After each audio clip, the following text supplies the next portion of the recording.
Hello students. हम समतल ध्रुवित प्रकाश प्राप्त करने की विधियां पढ़ रहे हैं, जिसमें हमने तीन विधियां पढ़ ली थी। पहली विधि थी परावर्तन द्वारा ध्रुवण, दूसरी अपवर्तन द्वारा, तीसरी है द्वि अपवर्तन द्वारा ध्रुवण। तो देखो, द्वि अपवर्तन क्या होता है? यदि अपवर्तन के पश्चात दो किरणें प्राप्त हों तो इस घटना को हम द्वि अपवर्तन कहते हैं। और वो दो किरणें कौन सी होती हैं? ओ व ई किरण। ओ किरण क्या होती है? साधारण किरण होती है। और ई किरण असाधारण होती है। ओ किरण अपवर्तन के नियमों का पालन करती है और ई किरण अपवर्तन के नियमों का पालन नहीं करती। ठीक है, तो ये हमने द्वि अपवर्तन तक पढ़ लिया था। आज हम पढ़ेंगे चौथी विधि, द्विवर्णता। ठीक है, तो देखो, द्विवर्णता जो है वो द्वि अपवर्तन के समान ही है। द्वि अपवर्तन और द्विवर्णता लगभग एक सी बात है। देखो, द्वि अपवर्तन में क्या होता है, हमें अपवर्तन के पश्चात दो किरणें प्राप्त होती हैं और दोनों ही किरणों का क्या होता है, पारगमन हो जाता है। लेकिन द्विवर्णता के अंतर्गत क्या होता है? द्विवर्णता में जो दो किरणें बनती हैं, अपवर्तन के पश्चात जो दो किरणें प्राप्त होती हैं, उनमें से एक किरण का क्या हो जाता है, अवशोषण, और एक किरण का पारगमन होता है। तो द्विवर्णता में एक किरण का होता है अवशोषण और दूसरी किरण का होता है पारगमन। ठीक है, और देखो, द्वि अपवर्तन के लिए हम कैल्साइट क्रिस्टल काम में लेते हैं और कैल्साइट क्रिस्टल से निकोल प्रिज्म बनता है। जबकि द्विवर्णता में क्या होता है, द्विवर्णता में टूरमेलिन क्रिस्टल काम में आता है, टूरमेलिन क्रिस्टल। और जबकि जो इस क्रिस्टल से जो युक्ति बनती है उसका नाम क्या है, पोलराइड है। तो ठीक है, तो द्वि अपवर्तन में निकोल प्रिज्म काम में आता है और द्विवर्णता में पोलराइड काम में आता है। तो निकोल प्रिज्म जो होता है वो द्वि अपवर्तन के सिद्धांत पर कार्य करता है, जबकि जो पोलराइड होता है वो द्विवर्णता सिद्धांत पर कार्य करता है। ठीक है, तो द्विवर्णता देखो क्या होती है, अगर अपवर्तन के पश्चात हमें दो किरणें प्राप्त होती हैं तो उनमें से एक किरण का क्रिस्टल द्वारा अवशोषण हो जाता है और एक किरण का पारगमन हो जाता है। ठीक है, तो हमें लास्ट में एक ही किरण मिलती है, वो होती है समतल ध्रुवित प्रकाश किरण। देखो, इसको हम थोड़ा पढ़ लेते हैं कि जब अध्रुवित प्रकाश को टूरमेलिन क्रिस्टल पर डाला जाता है तो वह दो समतल ध्रुवित किरणों में विभक्त हो जाते हैं। ठीक है, तो यहाँ तक तो अपने पढ़ लिया था कि दो किरणें बन जाती हैं। अब देखो, टूरमेलिन क्रिस्टल इन दो अपवर्तित किरणों में से एक को अवशोषित कर लेता है, मतलब एक का अवशोषण कर लेता है, और जबकि दूसरी किरण जो होती है वो बिना अवशोषित हुए बाहर निकल जाती है, दूसरी किरण का पारगमन हो जाता है। तो वही बात है भाई, द्वि अपवर्तन में क्या होता है, दोनों ही किरणों का पारगमन होता है। जबकि द्विवर्णता में क्या होता है, एक किरण का अवशोषण और एक किरण का पारगमन, मतलब एक किरण निर्गत हो जाती है। ठीक है, दोनों ही किरण निर्गत नहीं होती हैं, एक किरण का अवशोषण और एक किरण का पारगमन। ठीक है, तो इस क्रिस्टल की इस प्रक्रिया को द्विवर्णता कहते हैं। अब देखो, इसमें एक बात है कि टूरमेलिन क्रिस्टल से जो पारगमित प्रकाश आता है, जो पारगमित प्रकाश होता है वो समतल ध्रुवित होता है। ठीक है, ये तो बात तो सिंपल बात है। अब देखो, द्विवर्णता के ऊपर आधारित जो युक्ति होती है उसका नाम क्या है, पोलराइड है। कि जो पोलराइड होता है वो द्विवर्णता के सिद्धांत पर कार्य करता है। तो ये वाला जो कॉन्सेप्ट है कि एक किरण का अवशोषण और एक किरण का पारगमन, ठीक है, तो ये वाला जो कॉन्सेप्ट है वो यहाँ पोलराइड के अंतर्गत काम में आता है। वो पोलराइड एक प्रकाशिक युक्ति है जो कि द्विवर्णता सिद्धांत पर कार्य करती है। तो यह समतल ध्रुवित प्रकाश उत्पन्न करने की एक सस्ती व्यापारिक विधि है जो द्विवर्णता सिद्धांत पर कार्य करती है। यह बड़े आकार की फिल्म होती है। ठीक है भाई, ये एक बड़े आकार की फिल्म होती है जिसे दो कांच की प्लेटों के बीच रखा जाता है। इस बात को हम बाद में पढ़ेंगे। देखो, ये पोलराइड है, ये हर्फेताइट क्रिस्टल का बना होता है, जिसमें देखो यहाँ पर साफ दिख रहा है कि ये जो अध्रुवित प्रकाश है, इस पोलराइड से गुजरने के पश्चात इसमें से एक किरण का यहाँ पर अवशोषण हो जाता है, एक किरण का क्या हो जाता है, अवशोषण। ठीक है, तो देखो यहाँ पर देखो, स्टार्टिंग में दो किरणें थी, एक तो ये वाली किरण समांतर किरण और एक लंबवत कंपन वाली। तो यहाँ पर स्टार्टिंग में दो किरण थी और लास्ट तक आते आते यहाँ पर सिर्फ एक किरण बची है। तो पोलराइड से गुजरने के पश्चात यहाँ पर सिर्फ एक किरण बची है, और यहाँ पर जो दो स्टार्टिंग में जो दो किरणें थी उनमें से एक किरण का पोलराइड द्वारा अवशोषण हो गया है। ठीक है, देखो धीरे धीरे इसमें अवशोषण हो रहा है। देखो यहाँ पर स्टार्टिंग में मोटी लाइनें हैं, फिर देखो धीरे धीरे कम हो गया, बिल्कुल धीरे धीरे कम हो रहा है ना। तो यहाँ पर धीरे धीरे कम कम होते होते लास्ट में सिर्फ एक ही किरण बची है और वो किरण क्या है, समतल ध्रुवीय प्रकाश है। तो जो पोलराइड जो होता है वो हर्फेथाइट क्रिस्टल का बना होता है। अब देखो पोलराइड फिल्म कैसे बनाते हैं। पोलराइड फिल्म बनाने की विधि जो होती है, देखो निकोल प्रिज्म, जो निकोल प्रिज्म होता है वो किससे बनता है, वो कैल्साइट क्रिस्टल से बनता है और उसके कोनों को काट कर घिस करके हम पोलराइड जो निकोल प्रिज्म बनाते हैं। लेकिन जो पोलराइड होता है वो कैसे बनता है, पोलराइड फिल्म बनाने के लिए हम एक कार्बनिक यौगिक काम में लेते हैं। कार्बनिक यौगिक एक रासायनिक पदार्थ काम में लेते हैं, हर्पेटाइट या कोनेन का आयोडोसल्फेट, मतलब कोनेन का आयोडोसल्फेट या फिर हर्पेटाइट का आयोडोसल्फेट काम में लेते हैं कि अति सूक्ष्म आकार के क्रिस्टल नाइट्रोसेल्यूलोज की पतली फिल्म पर फैला देते हैं। ठीक है, तो भाई देखो कोनेन का आयोडोसल्फेट या हर्पेटाइट का आयोडोसल्फेट की अति सूक्ष्म आकार के क्रिस्टल नाइट्रोसेल्यूलोज की एक पतली फिल्म पर फैला देते हैं। ठीक है, इस प्रकार से फैलाते हैं कि सभी क्रिस्टलों के प्रकाशिक अक्ष क्या रहें, समांतर रहें। ठीक है, तो नाइट्रोसेल्यूलोज की एक पतली फिल्म पर इस प्रकार से फैला देते हैं कि सभी क्रिस्टलों के प्रकाशिक अक्ष क्या रहें, समांतर। तो ये क्रिस्टल क्या होते हैं, उच्च कोटि के क्या होते हैं, द्विवर्णक होते हैं, जो द्विअपवर्तित किरणों में से एक को पूर्णतया अवशोषित कर लेता है। वो बात आ गई ना। तो एक किरण का क्या हो जाता है, पूर्णतया अवशोषण हो जाता है। और अब इस फिल्म को दो पतली कांच की प्लेटों के बीच रख देते हैं, तो इस प्रकार पोलराइड फिल्म बन जाती है। तो सीधी सिंपल सी बात है कि इसमें जो कोनेन के आयोडोसल्फेट की सूक्ष्म क्रिस्टल होते हैं उनको हम नाइट्रोसेल्यूलोज की पतली फिल्म पर फैला करके पोलराइड फिल्म में बनाते हैं। और जो पोलराइड फिल्म होती है वो एक किरण का अवशोषण कर लेती है और दूसरी किरण का पारगमन कर देती है। ठीक है, तो ये चित्र इसमें इंपॉर्टेंट है, ये वाला ऊपर वाला चित्र जो है। अब देखो इसकी कार्यविधि, इसकी वर्किंग कैसे करता है, और ये इसकी पहले थी या कंस्ट्रक्शन ऑफ पोलराइड फिल्म।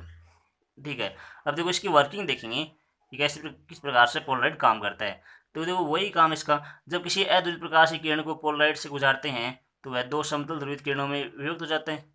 तो जब गुजारते हैं किसी पोलराइड से प्रकाश को गुजारते हैं तो वह दो समतल ध्रुवित किरणों में विभक्त हो जाता है और इनमें से एक किरण में विद्युत सदिश कंपन जो होते हैं वो हर्पेटाइट क्रिस्टल की अक्ष के समांतर, विद्युत सदिश के जो कंपन होते हैं वो हर्पेटाइट क्रिस्टल की अक्ष के समांतर तथा दूसरी किरण में जो अक्ष के लंबवत होते हैं।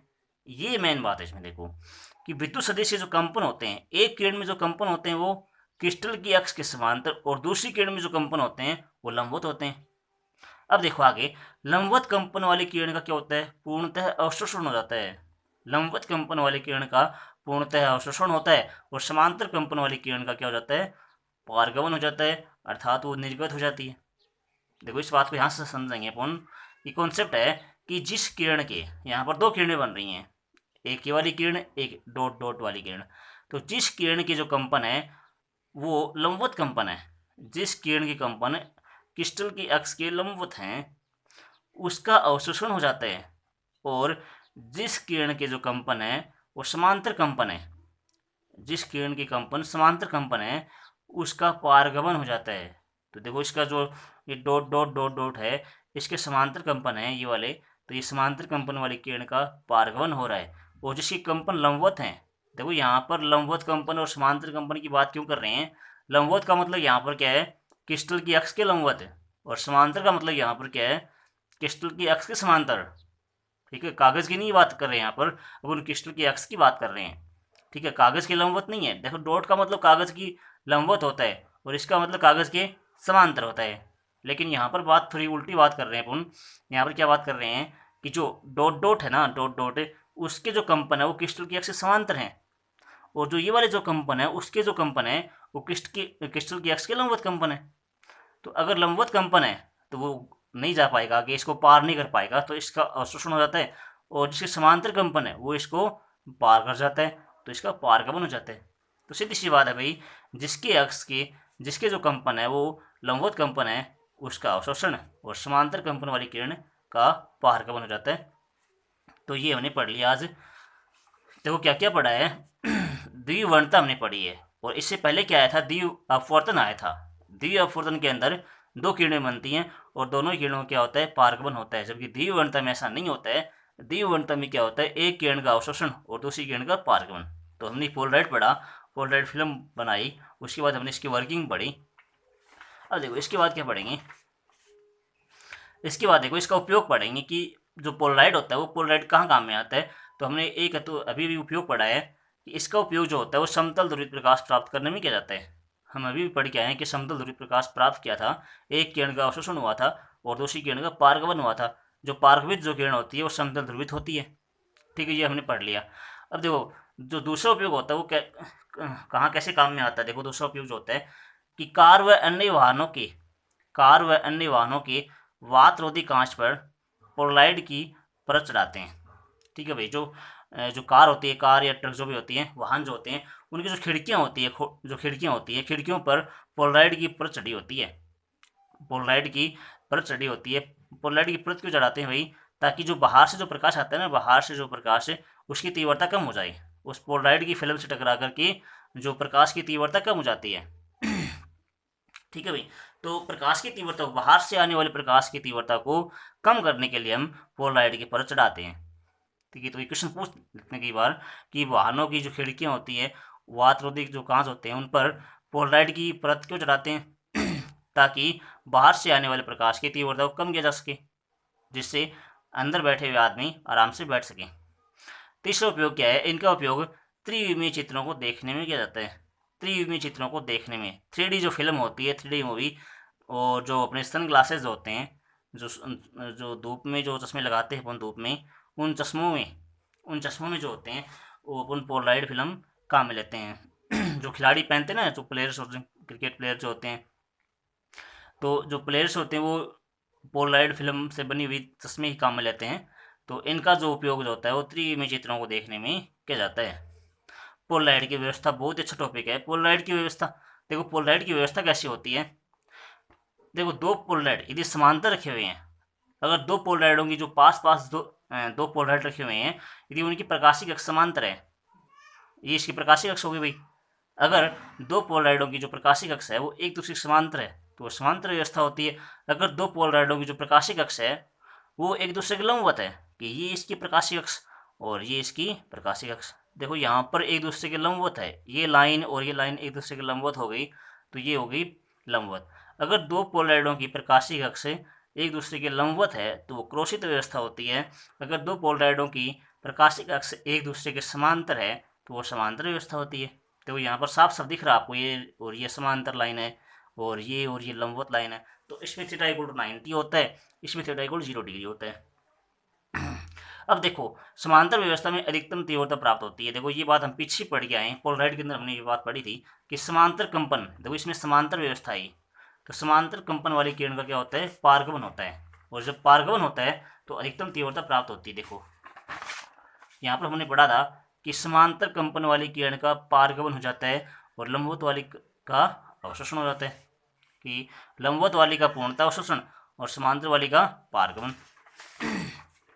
देखो वही बात यहाँ पढ़ेंगे, अगर समांतर कंपन हो रहे हैं, अगर दोनों की अक्ष समांतर है तो वहाँ से पूरा का पूरा प्रकाश निकल जाएगा, मतलब संपूर्ण प्रकाश का पारगमन हो जाता है, तो अधिकतम तीव्रता प्राप्त होती है। जबकि क्रोशित व्यवस्था में क्या होता है, प्रकाश गुजर नहीं पाता है, प्रकाश का अवशोषण हो जाता है, इसलिए वहाँ पर तीव्रता शून्य प्राप्त होती है। तो ध्यान रहे, क्रोशित में तीव्रता शून्य और समांतर व्यवस्था में तीव्रता अधिकतम प्राप्त होती है। और यहाँ पर I equal to I naught cos square theta, I equal to I naught cos square theta, ये मेलस का नियम लागू होता है, इसको हम आगे पढ़ेंगे। तो समांतर व्यवस्था में अधिकतम तीव्रता और क्रोशित व्यवस्था में तीव्रता शून्य प्राप्त होती है, इसको भी हम मेलस के नियम द्वारा समझेंगे। देखो मेलस का नियम क्या है कि इस नियम के अनुसार दो पोलराइडों से निर्गत प्रकाश की तीव्रता उनके मध्य बने कोण की कोज्या, कि दो पोलराइड पास पास रखे हुए हैं, यदि उनसे कोई प्रकाश जा रहा है तो दो पोलराइडों से निर्गत प्रकाश की तीव्रता जो होती है I, उनके मध्य बने कोण की कोज्या के वर्ग के समानुपाती होती है। ठीक है, तो उनके मध्य बने कोण की कोज्या, कोण थीटा है, कोज्या कोस होता है, कोज्या क्या होता है, कोस, और स्पर्श क्या होता है, टेन होता है। तो कोण की कोज्या मतलब कोस थीटा, ये क्या हो गया, कोस थीटा हो गया, और कोस थीटा के वर्ग के समानुपाती, मतलब कोस स्क्वायर थीटा बन गए यहाँ पर। तो कोज्या के वर्ग के समानुपाती मतलब कोस स्क्वायर थीटा की समानुपाती क्या होती है, तीव्रता होती है। तो दो पोलराइडों से निर्गत प्रकाश की तीव्रता क्या होती है, उनके मध्य बने कोण की कोज्या के वर्ग के समानुपाती होती है, वर्ग के समानुपाती होती है। तो इसमें ध्यान रहना चाहिए, ये मेलस का नियम होता है। तो जो प्रकाश की जो निर्गत प्रकाश की जो तीव्रता है वो कोस स्क्वायर थीटा के समानुपाती होती है, कोस स्क्वायर थीटा की समानुपाती होती है। तो यहाँ पर समानुपाती हटाएंगे तो आई नोट आएगा, तो I equal to I naught cos square theta. और आई नोट यहाँ पर क्या है, अधिकतम निर्गत तीव्रता। आई नोट यहाँ पर क्या है, अधिकतम निर्गत तीव्रता है। अब देखो समांतर व्यवस्था पढ़ेंगे, हमने समांतर व्यवस्था में पढ़ा है कि थीटा इक्वल टू 0 डिग्री और इसमें थीटा इक्वल टू 90 डिग्री होता है। दोनों बात पढ़ लेंगे। देखो समांतर व्यवस्था में थीटा इक्वल टू 0 डिग्री, तो कोस जीरो कितना होता है, 1 होता है। तो कोस जीरो के बाद यहाँ पर 1 करेंगे तो आई इक्वल टू क्या बच जाएगा, आई नोट बच जाएगा, जो कि अधिकतम तीव्रता होती है भाई। तो ध्यान रहे समांतर व्यवस्था में जो होता है वो अधिकतम तीव्रता प्राप्त होती है, क्योंकि थीटा इक्वल टू क्या होता है, 0 डिग्री होता है। तो जिसके कंपन समांतर होते हैं उसका पारगमन हो जाता है और तीव्रता अधिकतम प्राप्त होती है। जबकि क्रॉसित व्यवस्था में क्या होता है, थीटा इक्वल टू 90 होता है और कोस 90 का मान कितना होता है, 0 डिग्री होता है। कोस 0 इक्वल टू 1 याद होना चाहिए, कोस 90 इक्वल टू 0 होता है। और कोस 180 का मान कितना होता है, -1 होता है। कोस 180 कितना होता है, -1 होता है। तो कोस 90 0, तो यहाँ पर इसका मान 0 कर देंगे तो आई का मान 0, इसका मान आई का मान 0 आ गया, तो तीव्रता शून्य आ गई। तो देखो पहले हमने पढ़ चुके हैं कि क्रॉसित व्यवस्था में तीव्रता शून्य होती है और अधिकतम समांतर व्यवस्था में क्या होती है, तीव्रता अधिकतम होती है, ये हमने पढ़ा अभी। और पोलराइड के अंदर भी यही काम में आता है भाई। पोलराइड के अंदर क्या होता है, लंबवत कंपन वाली का अवशोषण और समांतर वाली का पारगमन हो जाता है, ये हम पढ़ के आए हैं। तो ये लास्ट टॉपिक है, समतल ध्रुवित प्रकाश का संशोधन कैसे करते हैं, कि जांच कैसे करते हैं कि अपने पास कोई प्रकाश है कि वो प्रकाश ध्रुवित है या अध्रुवित है या फिर समतल ध्रुवित है, आंशिक ध्रुवित प्रकाश है, कि जांच कैसे करेंगे। तो जांच करने के लिए देखो अपन निकोल प्रिज्म या फिर पोलराइड काम में लेते हैं। तो समतल ध्रुवित प्रकाश का संशोधन करने के लिए निकोल प्रिज्म या फिर पोलराइड की फिल्म काम में लेते हैं। तो इसके लिए देखो 3 ऑप्शन अपने पास हैं कि यदि ऊपर से प्रकाश आ रहा है, अगर कोई प्रकाश अपने पास आ रहा है और उसके रास्ते में हमने निकोल प्रिज्म रख दिया, उस प्रकाश के मार्ग में हमने निकोल प्रिज्म रख दिया और निकोल प्रिज्म को एक पूरा चक्कर घुमाते हैं निकोल प्रिज्म को ऐसे घुमाते हैं कि आपतित प्रकाश के चारों तरफ निकोल प्रिज्म घुमाते हैं। तो जब निकोल प्रिज्म घुमाएंगे इस प्रकार से, तो घुमाने पर क्या होगा कि यदि निकोल प्रिज्म घुमा रहे हैं, यदि घुमाने पर ये 3 कंडीशन होती हैं, 1 2 3, अगर 3 में से कोई सी भी आ जाए, अगर ये वाली कंडीशन बन जाए तो प्रकाश क्या होगा, अध्रुवित होगा। अगर ये वाली आ जाए तो आंशिक ध्रुवित, और ये वाली आ जाए तो समतल ध्रुवित।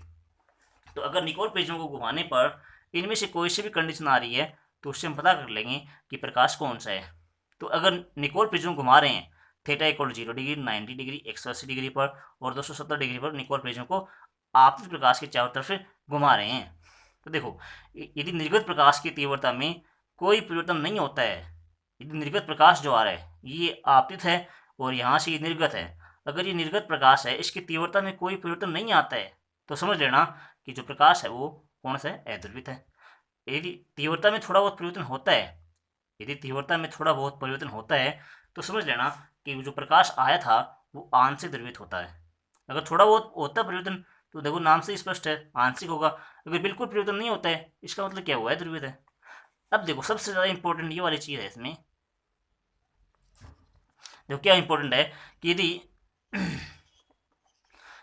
यदि तीव्रता 2 बार मैक्सिमम हो जाए, अगर हम घुमा रहे हैं जो जो निकोल प्रिज्म को घुमा रहे हैं, अगर तीव्रता 2 बार मैक्सिमम हो जाए और 2 बार शून्य हो जाए, देखो 0 और 180 भी क्या होगा, 0 और 180 पर तीव्रता मैक्सिमम होगी और 90 और 270 पर तीव्रता क्या होगी, 0 डिग्री हो जाएगी, तीव्रता 0 हो जाएगी। ये हम पढ़ गए हैं मेलस के नियम से। तो मेलस के नियम से 0 और 90 पर क्या होगा, 0 पर क्या होगा तीव्रता अधिकतम, 90 पर तीव्रता दोबारा शून्य, फिर दोबारा अधिकतम, फिर दोबारा शून्य। तो 2 बार तो 0 और 180 भी क्या होगी तीव्रता अधिकतम, और 90 और 270 पर क्या होगा, तीव्रता का मान 0 हो जाएगा। अगर तीव्रता 2 बार मैक्सिमम हो जाए और 2 बार शून्य हो जाए, निर्गत प्रकाश की तीव्रता 2 बार मैक्सिमम 2 बार शून्य हो जाए, तो समझ लेना कि जो प्रकाश जो आया था वो समतल ध्रुवित प्रकाश होता है, समतल ध्रुवित प्रकाश से होता है। तो यहाँ पर I equal to I naught cos square theta, यहाँ पर मेलस का नियम है हमने काम में ले लिया। तो आज हमने क्या पढ़ा, पोलराइड के उपयोग, पोलराइड की व्यवस्था, मेलस का नियम। मेलस का नियम बहुत ही एक अच्छा कॉन्सेप्ट है। आई समानुपाती क्या होता है, कोस स्क्वायर थीटा, और I equal to I naught cos square theta, जहाँ थीटा क्या है, पोलराइडों की अक्ष के मध्य बने हुए बना हुआ कोण। Thank you.